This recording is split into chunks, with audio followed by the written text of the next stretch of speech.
있습니다. 빌립은 아소도에 나타나 여러 성을 지나 다니며 복음을 전하고 가이사랴에 이르느니라. 아멘.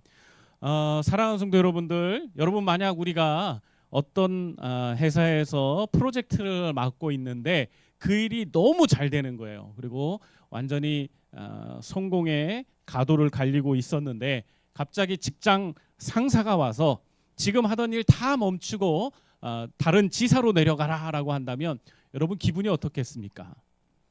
더군다나 그곳은 사막과 같이 황량한 곳이라면 여러분이 어떤 생각이 드실까 고민이 됩니다. 아마 대부분 사람들이 나보고 퇴사하라고 하나 보다, 나보고 사표 쓰고 나가라고 하나 보다, 아마 그런 생각을 하게 될 거라고 생각이 되는데요. 오늘 우리가 살펴본 사도행전, 이제 살펴보게 될 사도행전 8장의 그 빌립 이야기가 바로 이런 상황에서 시작되고 있는 말씀입니다. 하지만 빌립의 반응은 우리와의 예상과는 좀 다른 반응을 보이게 됩니다. 과연 무엇이 그를 우리와 좀 다르게 행동하게 했을까요? 그리고 그의 순종은 어떤 놀라운 결과를 가져오게 됐을까요? 여러분들이 잘 알다시피 빌립 집사는요, 예루살렘 교회의 큰 핍박과 박해가 시작을 되자 사마리아 성으로 내려가서 복음을 전했습니다. 그 결과 사마리아 성에서는요, 엄청난 부흥과 큰 기쁨이 그 도시에 임하기 시작을 했습니다. 사도행전 8장 5절에서 8절을 보면 많은 사람들이 복음을 듣고 회심했고, 그리고 악기들이 떠나가는 기적들이 그 도시에 임하고 있었음을 우리는 보게 됩니다. 온 성이 기쁨으로 가득 찼다고 하는 그런 기록이 되어 있다는 것은 우리에게 여러 가지 시사하는 바가 굉장히 많은 것 같습니다. 누가 봐도 빌립은 이 사마리아 성에서 성공적인 사역을 이루어가고 있었습니다. 그런데 바로 그때 주의 사자가 빌립에게 나타났습니다. 아마 어쩌면 주의 사자가 나타났을 때 빌립은 은근히 기대했을 거예요. 너 빌립, 너 이 사마리아 성에서 너무 큰 복음의 역사를 일으켰구나.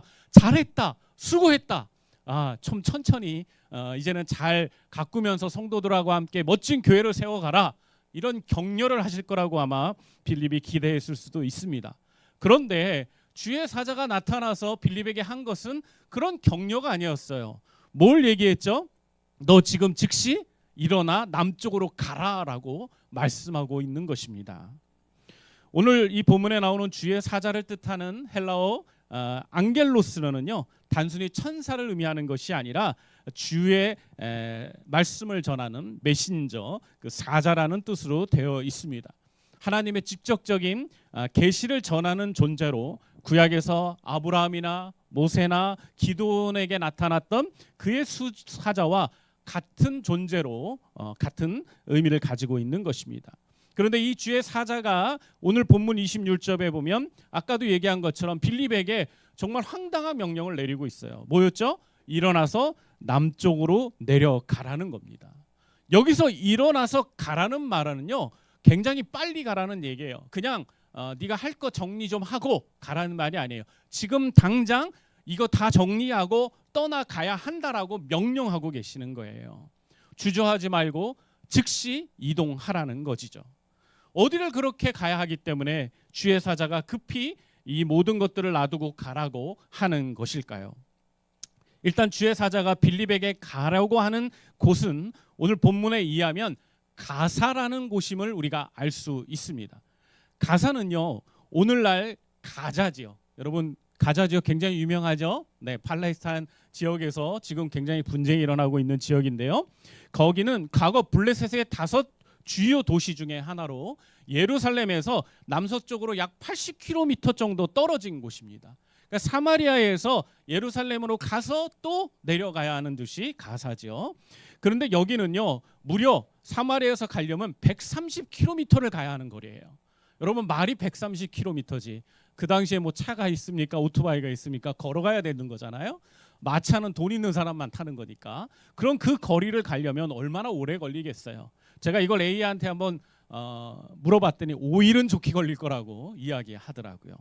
여러분, 그렇게 먼 거리였어요. 근데 그 거리를 지금 가라고 이야기하고 있는 거예요. 그런데 여러분 생각해 보세요. 예루살렘에 뭐가 일어나고 있었어요? 핍박이 일어났고 박해가 일어나고 있었어요. 그러면 사마리아 성에서 그 가사까지 가려고 하면 또 그 길을 가야 되잖아요. 혹시 모를 위험이 있는 그 길을 가야 되는 그런 어려운 상황이었어요. 그런데 그 길을 가라고 오늘 주의 사자가 빌립에게 요구하고 있는 것입니다. 왜 주의 사자는 도대체 이런 위험들과 이런 먼 거리를 수고해야 되는 거리를 우리 빌립 집사에게 지금 그곳으로 가라고 하는 것일까요? 솔직히 말해서 우리가 빌립 집사였다면 이런 상황에서 어떻게 우리가 반응했을까요? 아마 하나님 앞에, 주의 사자 앞에 이렇게 질문할 수도 있지 않을까요? 지금 사마리아 성에서 지금 제가 하고 있는 사역에 이렇게 놀라운 성과를 보이고 있는데, 이런 놀라운 일들이 일어나고 있는데 제가 꼭 가야 할까요? 저 말고 예루살렘 성에 아직 사도들이 있잖아요. 그분들 중에 한 분 가시면 안 될까요? 전 고작 집사인데 사도들 보내시는 게 낫지 않으실까요? 라고 질문하지 않겠습니까? 하지만요, 빌립은 여러분 이런 핑계를 대지 않았습니다. 빌립은요, 이런 명령에 어떤 핑계나 머뭇거림도 없이 바로 일어나서 즉시 순종하는 모습을 우리에게 보여주고 있습니다. 27절을 보면 빌립이 일어나 가서라고 기록되어 있어요. 이것을 헬러 원어로 살펴보니까 빌립이 그 어떤 주저함이나 망설임도 없이 즉시 행동으로 옮겼다는 것을 보여주고 있는 그런 의미를 가지고 있었습니다. 그의 순종에는요, 질문도 없고 조건도 없고 망설임도 없었던 것입니다. 빌립이 이렇게 즉시 순종할 수 있었던 비결은 여러분 무엇 때문이라고 생각하십니까? 바로 하나님의 말씀과 명령에 대한 최우선으로 여겼기 때문인 거죠. 아무리 눈앞에 사역이 잘 되고 있어도, 아무리 사람들이 자신을 필요로 하고 있더라고 하더라도, 그리고 성공하고 있어도 하나님의 명령이라면, 하나님의 음성이라면 그것을 가장 중요하게 여기고 그것을 자신의 삶의 우선순위로 여겼다는 것을 우리는 볼 수가 있는 것입니다. 이것이 바로 오늘 우리에게 도전하고 있는 모습입니다. 바로 빌립이 우리에게 도전하는 믿음의 순종이 무엇인지, 이것이 바로 오늘 본문에서 우리가 교훈받아야 되는 모습인 것입니다. 내 생각이 있습니다. 내 계획도 있습니다. 그리고 내가 판단할 수 있어요. 나에게 자유의지가 있으니까요. 하지만 하나님의 뜻이 선명하게 우리에게 표현될 때, 나타낼 때는요, 우리는 그 뜻에 순종하는 것이 옳은 것입니다. 아멘이십니까? 빌립이 주의 사자의 말에 즉시 순종해서 그 황량한 광야길로 내려가니까 거기서 에디오피아 사람 한 사람을 만나게 되는 것을 우리는 보게 됩니다. 에디오피아는 당시 루비아 지역, 그러니까 현재의 수단 북부 지역인데요, 이집트 남쪽에 위치한 강력한 왕국이었다고 합니다. 특별히 간다게라고 본문에 나오는데요, 간다게는요, 개인의 이름이 아니라 이 에디오피아 여왕들의 칭호였어요. 이집트에서 왕의 칭호를 뭐로 쓰죠? 파라오, 그렇죠? 그것처럼 똑같이 간다게라는 것이 여왕의 호칭이라는 얘기입니다. 그런데 이 사람은 이 간다게에 뭐였냐면 재정을 총괄하는 그런 최고위직에 이른 인물이었던 겁니다. 오늘날로 말하면 뭐 기획재정부 장관이나 재무장관 정도의 직책이라고 우리가 생각하면 좋을 것 같습니다. 그런데 참 특별한 게 있어요. 이 남자에 대해서 뭐라고 얘기하고 있냐면 넷이라는 단어를 표현하고 있어요. 그죠?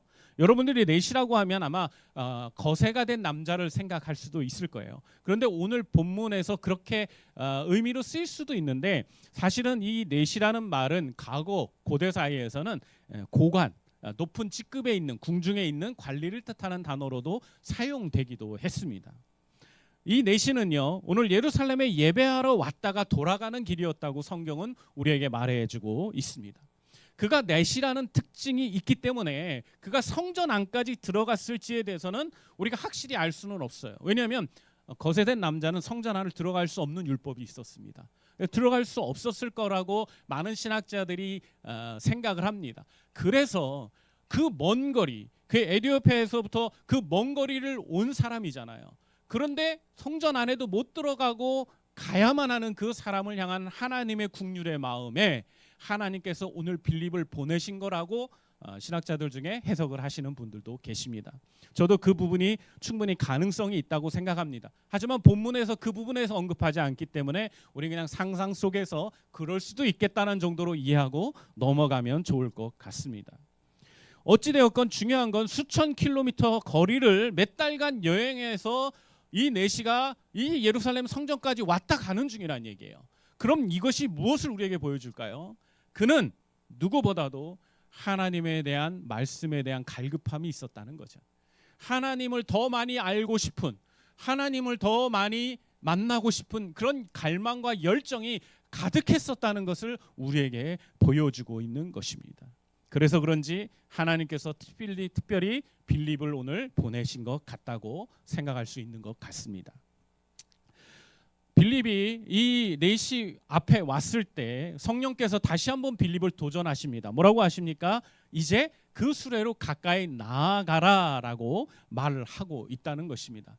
이 가까이 나아가라는 말은 헬라어 원어를 보면은 밀착하고 붙어 있다라는 단어가 쓰용되고 있는데 단순히 접근해 있는 것이 아니라 친밀한 관계, 대화를 시도하라는 말로까지도 우리가 해석될 수가 있습니다. 그래서 빌립은 순종해서 달려가서 그 내시에게 말을 붙이기 시작을 합니다. 뭐라고 얘기했냐면 읽는 것을 깨달으십니까? 라고 질문을 하게 돼요. 여러분, 내시가 지금 뭘 하고 있었냐면 성경 표현에 보면 선지자 이사야의 글을 읽고 있었다는 것을 우리는 보게 됩니다. 그렇기 때문에 빌립이 가서 그 읽고 있는 성경 두루마기를 읽고 있으니까 지금이야 작지만 성경 두루마기 고대 때는 이만하잖아요. 네, 그러니까 그걸 보고 있는 걸 충분히 알고 빌립이 물어본 거죠. 읽는 것을 깨닫고 있습니까? 그랬더니 내시가 뭐라고 대답합니까? 지도해 주는 사람이 없으니 어찌 깨달을 수 있겠습니까? 라고 답변을 하고 있는 것입니다. 여러분 한번 생각해 보세요. 한 나라의 재물을 책임지고 있는 고위직에 있던 사람이 이름도 모르고 그냥 지나가는 사람 앞에서 자신의 무지를 드러낸다? 여러분 이게 쉬운 일인 것 같으십니까? 이게 생각보다 어려운 일이에요. 얕잡아 보일 수 있거든요. 그냥 지나가는 사람이에요. 무시해도 되잖아요. 그런데 지금 이 내시는요, 그 지나가는 사람 빌립의 그 말에 반응하고 있는 거예요. 여러분, 지도해주는 사람이 없으니 어찌 깨달을 수 있겠습니까? 이 말 안에 담겨져 있는 여러분 내시의 그 마음이 느껴지십니까? 저는 그가 얼마나 마음이 답답했으면, 얼마나 마음에 이것을 더 알고 싶은데 알 수 없는 그 답답함 때문에 무심코 지나가는 이 사람에게 이런 대답이 튀어나오지 않았나 생각이 됩니다.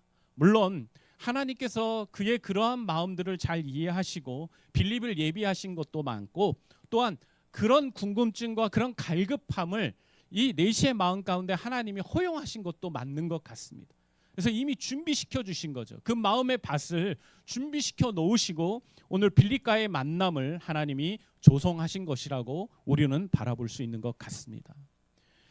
오늘 본문의 32절을 보면 내시가 읽고 있었던 그 본문의 내용이 나옵니다. 바로 이사야 53장 7절과 8절의 내용이죠. 제가 한번 읽어드릴게요. 그가 곤욕을 당하여 괴로울 때에도 그의 입을 열지 아니하였으며 마치 도살장으로 끌려가는 어린 양과 털 깎는 자 앞에서 잠잠한 양같이 그의 입을 열지 아니하였도다. 그가 굴육을 당했을 때 공정한 재판도 받지 못하였으니 누가 그 세대를 말하려. 그의 생명이 땅에서 끊어졌음이라. 여러분이 아시겠지만 이 본문은 바로 이사야의 고난받는 종에 대한 예언이 담겨져 있는 말씀입니다. 메시아의 대속적인 죽음을 예언한 매우 핵심적인 구절이라고 할 수가 있죠. 내시는 빌립더러 요청합니다. 선지자가 이 말한 것이 도대체 누구를 가리키느냐고 빌립에게 물어보는 것을 우리는 보게 됩니다. 이것은 단순한 호기심이 아니라 진리에 대한 진정한 갈급함을 보여주고 있는 그 내시의 마음을 보여주고 있는 질문인 것입니다. 그래서 빌립은 이 기회를 통해서 구약 성경에서부터 시작해서 이사야의 고난받는 종에 이르기까지 그 모든 말씀들을 풀어 해석해 주면서 여기서 말하고 있는 이 본문에서 말하고 있는 분이 바로 예수 그리스도이심을 내시에게 설명해 주게 됩니다. 그리고 우리의 죄를 위해 바로 예수 그리스도가 죽음을 당하셔야만 했고 그가 3일 만에 부활하셨다는 놀라운 복음을 전하기 시작을 했습니다. 그러자 여러분 내시는요 바로 즉시 그 복음을 듣고 깨달은 것을 우리는 보게 됩니다. 무엇을 통해서 볼 수 있을까요? 그가 빌립에게 고백하는 내용을 통해서 우리는 확인할 수 있죠. 뭐라고 얘기합니까? 36절입니다. 길 가다가 물 있는 곳에 이르러 내시가 말하되 보라 여기 물이 있으니 내가 침례를 받음에 무엇이 막힘이 있겠느냐라고 말하고 있는 것입니다. 무엇이 막힘이 있겠느냐. 여러분 이거는 어떤 장애물도 없다는 확신의 표현인 것입니다. 내시는 자신의 지위나 출신, 신체적 조건이나 그 모든 것들이 지금 내가 구원받은 것에 대한 장애가 될 수 없고 내가 침례를 받는 것엔 장애가 될 수 없다는 사실을 그는 알고 있었습니다.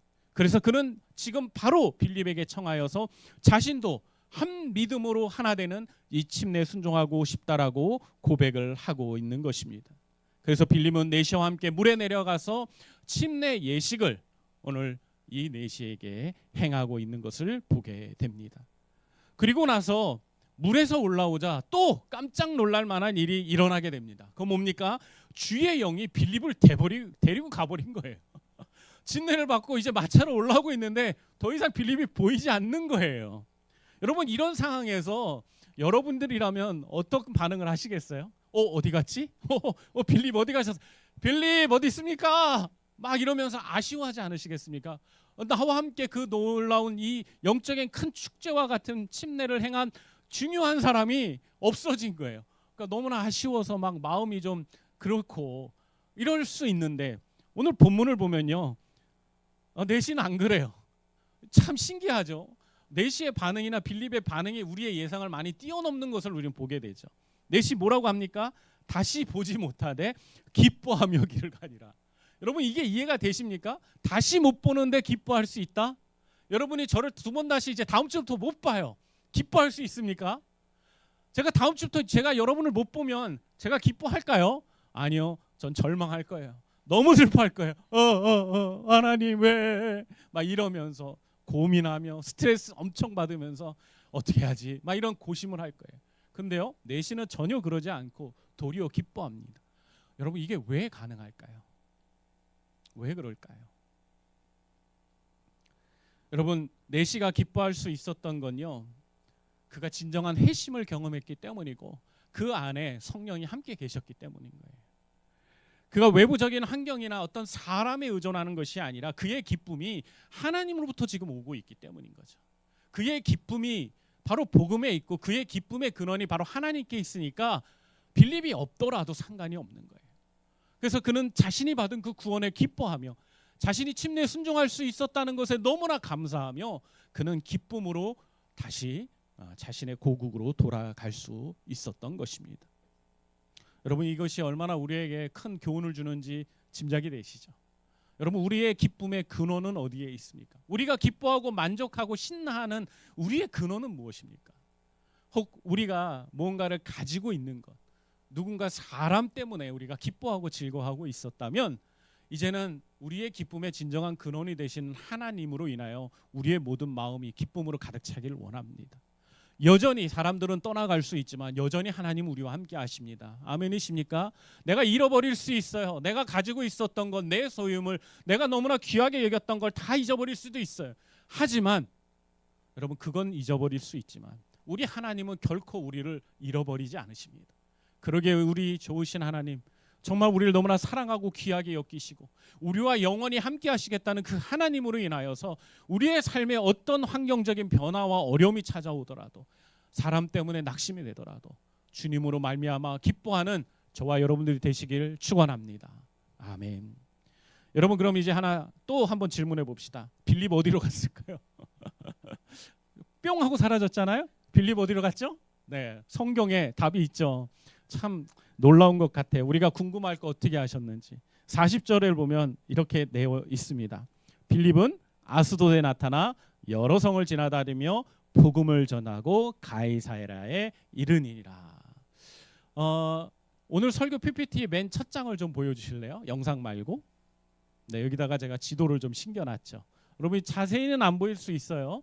그러나 여기 잘 보시면 제가 설명을 좀 해드리자면, 자, 여기가 사마리아입니다. 네, 사마리아. 여기가 어디예요? 예루살렘입니다. 그리고 여기 헤브론이고 여기가 바로 가사 지역이에요. 그런데 여기서 침례를 행하고 나서 그 다음에 어디로 갔다고 얘기해요? 예, 아소도로 갔다고 그러고, 그 다음에 또 어디로 갔다 그래요? 요빠를 거쳐 네, 맨 위에 있는 가이사랴까지 갔다고 이야기하고 있어요. 여러분 동선을 한번 보세요. 쭉 돌고 있죠. 네. 그 나중에 가이사랴는 이 사마리아보다 위에 있는 거예요. 한참 위에 있는 지역입니다. 여러분 하나님께서 이 빌립을 사용하셔서 전 지역을 돌아다니면서 복음을 전하게 하신 거예요. 빌립은 어느 곳을 가든지 열심히 복음을 전했습니다. 지금 빌립을 통하여 놀라운 복음의 역사가 일어나고 있죠. 사실 시작은 뭐였어요? 예루살렘의 핍박과 박해였죠. 그렇지만 하나님께서는 하나님의 위대한 사람들을 통하여서 계속 그들이 그 박해를 피해 가면서도 여전히 복음이 확산되는, 완전히 정반대. 사단은 예루살렘을 박해하면서 신나했을 거예요. 기뻐했을 거예요. 그래 너희들 그래 맞자, 너희들 박해하면 끝이야 이랬는데, 그곳에서 성도들이 일제히 다 흩어지면서 도리어 더 복음이 확산되는, 이방인들께까지 놀랍게 확산되는 이 놀라운 일들이 일어난 거죠. 특별히 오늘 만난 에티오피아 내시를 통하여 그 수단 지역에 엄청난 복음의 역사가 일어났고, 지금도 여전히 그 지역에는 수많은 크리스찬들이 있잖아요.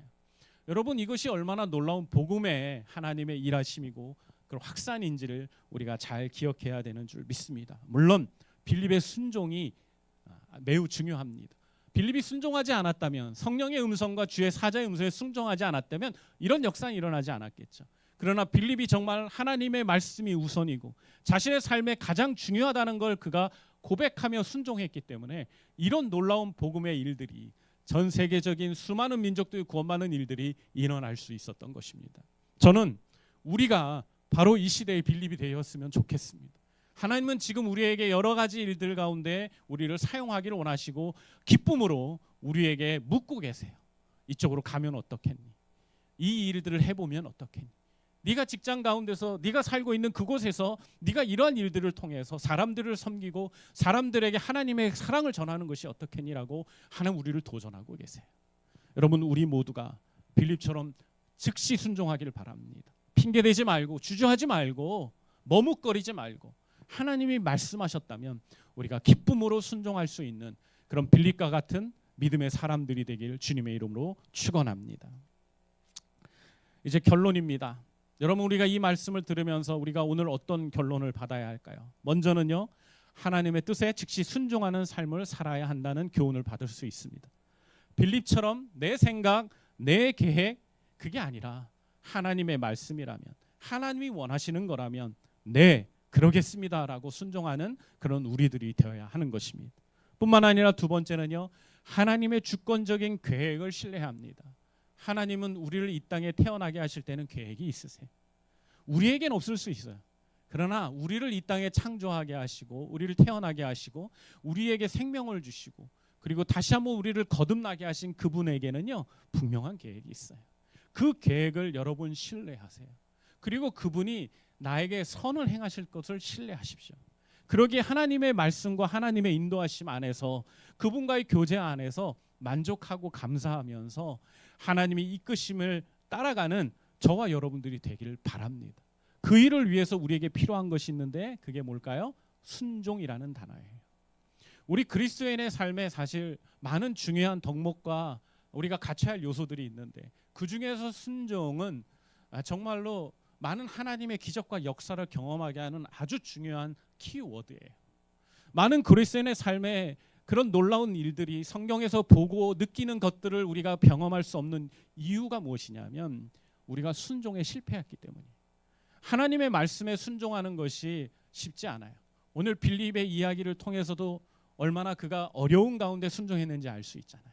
그러나 그 순종은 열매를 맺습니다. 그 순종은 우리의 삶에 또 다른 새로운 기회를 만들어줘요. 여러분, 하나님이 여러분에게 성령으로 말씀으로 음성을 들려주실 때 그것이 좀 힘들고 어려워 보이더라도 하나님의 계획을 신뢰하며 순종하는 여러분 되기를 바랍니다. 그렇게 할 때 우리의 삶에 하나님의 함께 하시는 그런 기쁨이 넘치게 될 것이라고 믿습니다. 뿐만 아니라 세 번째로요, 겸손한 마음으로 말씀을 배우는 자세를 가져야 합니다. 여러분 레시 생각해 보세요.